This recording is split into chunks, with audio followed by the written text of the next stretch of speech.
10h, 11h, le grand rendez-vous européen avec Les Échos et iTélé. Nicolas Barré, Michaël Darmon, Jean-Pierre Elkabbach. On évoque beaucoup dans les primaires de la droite, mais aussi d'ailleurs à gauche, l'idée qu'on pourrait allègrement s'affranchir de la règle des 3% en 2017. Ma réponse, que j'ai d'ailleurs donnée dans Les Échos, est non, non et non. Ça ne fait partie ni des règles européennes, alors que la France est en dehors de clous depuis très très longtemps, et ça n'est pas non plus dans l'intérêt de la France. Ça n'est pas dans l'intérêt de son économie, parce qu'une économie qui fait des déficits est une économie qui s'endette et une économie qui s'appauvrit. Si faire des déficits suffisait à lutter contre le chômage, ça se saurait, et ça n'est pas non plus dans son intérêt politique, dans sa relation avec ses partenaires et avec l'Allemagne.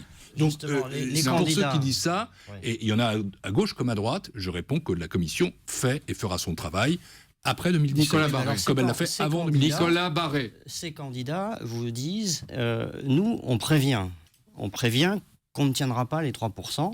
Donc, l'Europe est au courant, nos partenaires sont au courant à l'avance, avant la présidentielle. Donc, ils ne tiendront pas cet engagement. Qu'est-ce que vous ferez dans ce cas-là ? La France est un pays.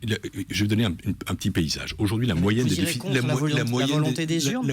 moyenne des déficits dans l'Union européenne, elle est à 2%, pas à 3,5%, pas à 5%, à 2%. La moyenne du chômage dans l'Union européenne, elle baisse partout, et elle ne baisse pas beaucoup en France, même si le mouvement de baisse est aussi enclenché. La performance économique peut être améliorée. La France a bénéficié, j'en sais quelque chose, les deux premières années, j'étais ministre des Finances, puis j'étais commissaire européen, de 2 fois 2 ans de délai pour revenir en dessous de 3%. Il reste, en 2017, il restera 2 pays. Il restera l'Espagne et la France au-dessus de 3%. Quelle est la gloire à être au-dessus ? Quel est l'intérêt ? Et il y a des règles qui sont des règles inscrites dans des traités que la France a validés, qui ne dépendent pas d'une élection, donc on verra.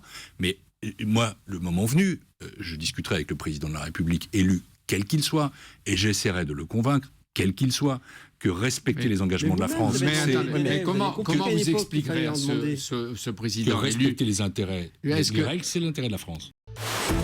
10h, 11h, le grand rendez-vous européen avec Les Échos et iTélé.